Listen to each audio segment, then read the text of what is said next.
নমস্কার, শেয়ারবাজ থেকে আমি শাশ্বত মিত্র। আজকের মার্কেট দেখলেন মোটামুটি ঠিকই ছিল। প্রথম দিকে যদিও অনেকটা নিচে খুলেছিল, তারপরে লাস্টের দিকে কিছুটা কভার হয়ে যেটা মেন পার্সপেক্টিভ ছিল যে নিফটিটা 500-র ওপরে ক্লোজ করতে পারে কিনা, এবং শেষ পর্যন্ত 500-র ওপরেই ক্লোজ হয়েছে। এটা একটা বড় জিনিস। ব্যাঙ্ক নিফটি একটু স্ট্রেংথ দেখিয়েছে, কারণ এইচডিএফসি ব্যাঙ্কের রেজাল্ট দেখেছেন, খুব ভালো রেজাল্ট করেছে এইচডিএফসি ব্যাঙ্ক, এবং যতটা পড়ে গেছিলো সেখান থেকে আশা করা যায় যে এবার আস্তে আস্তে এই জায়গাটা কনসলিডেট হয়ে যাবে। ব্যাঙ্ক নিফটি যদিও 52,200-300 যদি 52,000 না ভাঙে, সেক্ষেত্রে ব্যাঙ্ক নিফটি 53,000-এর ওপরে গেলে নতুন করে অক্সিজেন পাবে আর কি, নতুন করে নতুন হাই টাই করবার চেষ্টা করবে।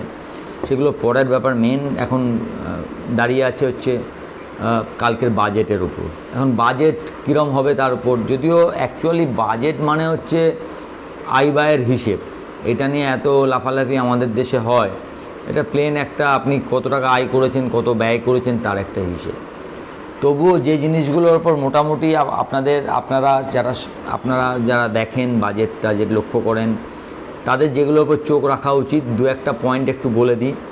দেখার সময় দেখবেন, যদি এগুলো মোটামুটি হয় তাহলে জানবেন বাজেট ভালো হয়েছে। ফার্স্ট অফ অল হচ্ছে, যদি কোনো কিছু খারাপ না থাকে তাহলে আমরা বাজেটকে ভালো ভাবব। মানে কি, কোনো ট্যাক্স বাড়লো না, মার্কেট রিলেটেড ট্যাক্সগুলো, LTCG, long term capital gain, short term capital gain, বা কোথাও এসটিডি যদি বেড়ে যায়, এইসব কিছু না, বা অপশানের ওপর কোনো ট্যাক্স হয়তো ইন্ট্রোডিউসড হলো, এগুলো কিছু যদি না হয়, that is good for the market. আর চাই না যে নতুন করে কিছু মার্কেট ঠিক চলছে, মার্কেটটাকে নতুন করে কিছু মার্কেটকে ট্রিকলিং করার কোনো দরকার নেই।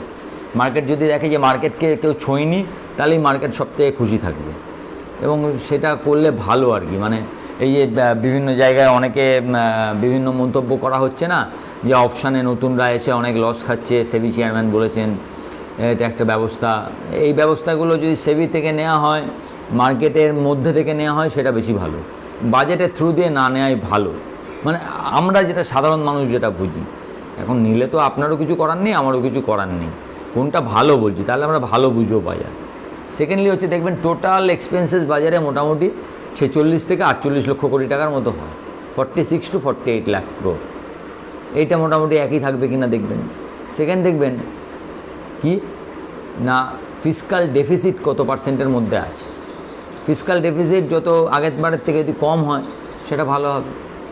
এরপরে যেটা দেখবেন সেটা হচ্ছে ক্যাপিটাল এক্সপেন্ডিচার, মানে রাস্তা বানানো, এয়ারপোর্ট বানানো, এইসব নানা রকম যে কাজগুলো, এর পিছনে গভর্নমেন্ট কত খরচা করছে। সেটা 2023-এর বাজেটে ছিল হচ্ছে 10 লক্ষ কোটি টাকা। সেটা ভোট অন অ্যাকাউন্টে 2024-এ যে বাজেটটা হয়েছিল, তাতে ছিল 11,10,000 কোটি টাকা। এখন এটা যদি মোটামুটি এর ওপরে হয়, মানে 12 লক্ষ 13 লক্ষ কোটি, যত বেশি হবে তত ভালো হবে। যদি দেখেন অনেকটা বেশি, তাহলে কোন কোন শেয়ারের পক্ষে ভালো? All capital good and infrastructure share, started with L&T, ভেল, সিমেন্স, এবিবি। এদের মধ্যে আবার দেখবেন যেগুলোর আপনার পি কম আছে, সেগুলো বাড়বার চান্স বেশি হবে। তো সেখানে ফার্স্ট অ্যান্ড ফরমোস্ট নামটা থাকবে এলটি। যদি একটু এগুলো ভালো হয়, এলটি কালকে হয়তো 50-100 টাকার একটা 2-3% একটা রান দিতে পারে। আবার এলটি 24 তারিখে রেজাল্ট আছে, সুতরাং দুটো মিলিয়ে বেশ একটা জবরদস্ত ব্যাপার আর কি। তাহলে একটা হলো হচ্ছে আপনার, ফার্স্ট আপনাকে বললাম, যদি কোনো কিছু খারাপ যেন না বলে, নতুন কোনো ট্যাক্স ইন্ট্রোডিউস না হয়। তারপরে হচ্ছে কি, ফিসকাল ডেফিসিট। তারপরে এটা কি বললাম, আপনার ক্যাপিটাল এক্সপেন্ডিচার। এইবার আসছে যে কর্পোরেট ট্যাক্সে কোনো টিকলিং মার্কেট খুব একটা পছন্দ করবে না। মানে কর্পোরেট ট্যাক্স যদি বাড়ানো হয়, কর্পোরেট ট্যাক্স কমানো হলে খুব ভালো। একইভাবে আমাদের মার্কেটের যে ট্যাক্সগুলো, এসটিটি যদি কোনো কারণে একটু কমানো হয়, বা কোনো যদি কিছু দেয়, তো this are very very very very good initiative. তাহলে বাজার অনেকটা বাড়তে পারে হয়তো, যদি এরকম কিছু করে। সেগুলো করবার চান্সও কম। সবথেকে যেটা এবারের বাজারের জন্য যেটা সুবিধা, আপনারা হয়তো দেখেছেন, এই ফার্স্ট টাইম আমাদের এক্সপোর্টে আমরা পজিটিভে আছি। মানে এক্সপোর্ট বেশি হয়েছে, ইম্পোর্ট কম হয়েছে, বলে আমাদের হাতে একটু টাকা আছে। একইভাবে আরবিআই দেখবেন অনেক আগে ভারত সরকারকে প্রায় 2 লক্ষ কোটি টাকার ওপর ডিভিডেন্ড দিয়েছিল। তো ভারত সরকারের হাতে যথেষ্ট অ্যাম্পল মানি আছে। মানে ইচ্ছা করলে সেগুলো ডেভেলপমেন্টের কাজে কিভাবে খরচা করে সেটার দিকে মার্কেট তাকিয়ে থাকবে। ফ্রেন্ডলি হচ্ছে কোনো সোপ আসছে কিনা। সোপ মানে কি, মানে কোনো জায়গায় নতুন কোনো স্কিম যেখানে অনেক টাকা সরকারের চলে যাবে, সেই সব হলে মার্কেট বোঝে যে এইগুলো কিছুটা জনমোহিনী বাজেট আর কি, সেক্ষেত্রে মার্কেট হয়তো একটু নেগেটিভ হয়। সেটা আপনাকে দেখতে হবে যে কোনো নতুন স্কিম আরম্ভ হলো কিনা যেখানে অনেকগুলো টাকা যাবে, এই সব কিছু, বা মানে যে টাকার ঘোড়া নেই। এই মার্কেট সবসময় যে টাকা আবার আমাদের মধ্যে ফিরে আসবে, যেরকম ক্যাপিটাল এক্সপেন্ডিচার, সেগুলো পছন্দ করে। কিন্তু যে টাকা সার্কেল হতে পারবে না, সাইক্লিং নেই, সেই টাকা মার্কেট পছন্দ করে না। তো সেটা দেখতে হবে। মোট কথা হচ্ছে কিছু খারাপ না থাকলে নতুন কোনো ট্যাক্সের ইন্ট্রোডিউসের আমাদের প্রয়োজন নেই, কারণ জিএসটি কালেকশন দেখেছেন খুব বেশি এসছে। এবার আরেকটা মজার ব্যাপার হচ্ছে, দেখেছেন যে প্রচুর সাধারণ লোক ইনকাম ট্যাক্স দিয়েছে, তার ফলে কর্পোরেট ট্যাক্সের থেকে ইনকাম ট্যাক্স, ইন্ডিভিজুয়াল ইনকাম ট্যাক্সের যে ট্যাক্সটা আসে সেটা অলরেডি পেরিয়ে গেছে। These are all good sign for the government also, good sign for the market also. কিন্তু এখন দেখা যায় সেটাকে কীরমভাবে মার্কেট সাজাচ্ছে। তবে যেটুকু দেখে আজকের বাজার দেখে যেটুকু মনে হলো, মার্কেটের নিচে যাবার সেই টানটা যেটা মনে হয়েছিল অনেকটা কিছু হতে পারে, সেটা কিছুটা রেজিস্ট করা গেছে। হয়তো হতে পারে মার্কেট একটা সার্টেন 23,000 থেকে 23,800 এরকম একটা রেঞ্জের মধ্যে হয়তো বেশ কিছুদিন সময় কাটাতে পারে। কিন্তু প্রবলেম অন্য জায়গায়। প্রবলেম হচ্ছে আপনি যদি স্টকগুলোর ভ্যালুয়েশান দেখেন, stock valuation are not cheap, সস্তা কিছু নেই। এবং কয়েকটা স্টকের ভ্যালুয়েশান তো খুব বেশি। যেমন ধরুন আমি এইমাত্র আপনাকে সিমেন্স এবিবি বললাম, আপনি যদি ওটা স্ক্রিনারে খুলে দেখেন আপনি দেখবেন এদের পি প্রায় 100-র ওপরে। তাই এখন এত পি নিয়ে তাকে সেরকম রেজাল্ট করতে হবে, সেই একই ধরনের গ্রোথ চাই।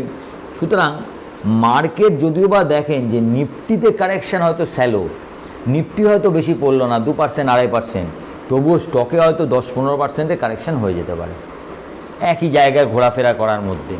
এই ব্যাপারটা অ্যাজ এ ট্রেডার, ইনভেস্টার হলে কোনো চিন্তা নেই। বারবার বলছি, যাদের নজরটা মোটামুটি 1 বছর থেকে 1 বছরে উঠতে 3 বছর 5 বছর, আমি 2-3 বছরের জন্য কোনো স্টক ধরছি, তাদের চিন্তা করার কিছু নেই। এরকম অনেক ঘটনা আসবে যাবে, ডাজেন্ট ম্যাটার।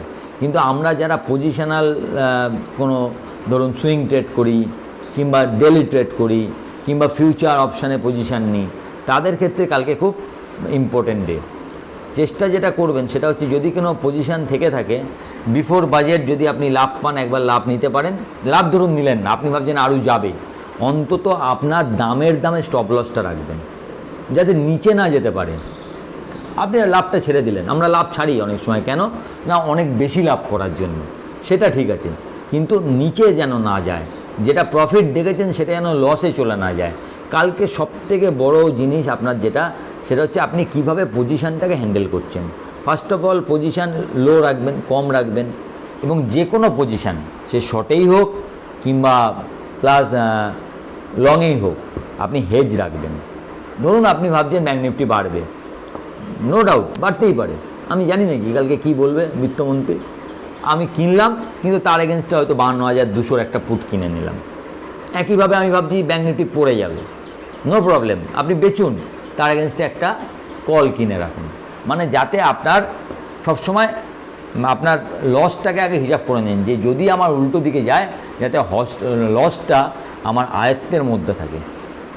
কারণ আজ এই সব দিনেই মানুষের সাধারণত এইসব চান্স নিতে গিয়ে, বাজেটে এটা হবেই করতে গিয়ে, চান্স নিতে গিয়ে আমরা একদিনে এত টাকা লস করে ফেলি যে পরবর্তীকালে সেটা মেকআপ করতে অনেক টাইম চলে যায়।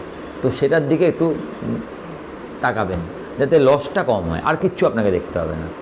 অ্যাকচুয়ালি কি জানেন, আমি যেটা মনে করি ব্যক্তিগতভাবে, যে এইরকম যে খুব ইম্পর্টেন্ট দিন যেগুলোতে খুব বেশি ওঠানামার চান্স আছে, সেই দিনগুলোতে কাজ না করাই ভালো। কিন্তু ওই যে আমাদের তো ডেলি কাজ করা অভ্যেস, তো সেই জন্য একটু সাবধান। এবার কয়েকটা স্টক নিয়ে আপনারা জিজ্ঞাসা করেছেন দেখলাম, তার মধ্যে একটা রেলওয়ে স্টক, আইআরএফসি, আরবিএনএল, এগুলো নিয়ে জিজ্ঞাসা করেছেন। আমি তো আগেই বলেছি আইআরএফসি, আরবিএনএলের লং টার্মে আমি এখনও কিছু খারাপ কিছু দেখিনি, কিন্তু ভ্যালুয়েশান আর সস্তা নেই। ফলে এখান থেকে হয়তো ওঠার স্পিড হয়তো কমবে, কিন্তু যারা একদম ওপরের লেভেলেও ফেসেছেন, আমার আইডিয়াতে তারাও 1 বছরের মধ্যে এক্সিট লেভেল পাবেন। এটা আমার ব্যক্তিগত idea, I don't know what will happen. কিন্তু আমার মনে হয় যে এতে এখনও এমন কিছু ঘটনা ঘটে যায়নি যার ফলে যে কারণে স্টকগুলো কেনা হয়েছিল বা যে কারণে বাড়ছিল সেটা পড়ে যাওয়ার কোনো কারণ এখনও পর্যন্ত হয়নি। আরেকজন জিজ্ঞাসা করেছেন IDFC first bank. IDFC first bank অনেক দিন ধরে একটা ছোট জায়গার মধ্যে ঘুরছে, নিচে 74-75, ওপরে 82-84 অবধি যাচ্ছে। ওই নিচের লেভেলে পেলে একবার কিনে দেখতে পারেন, রাখবার জন্য হলে ঠিক আছে।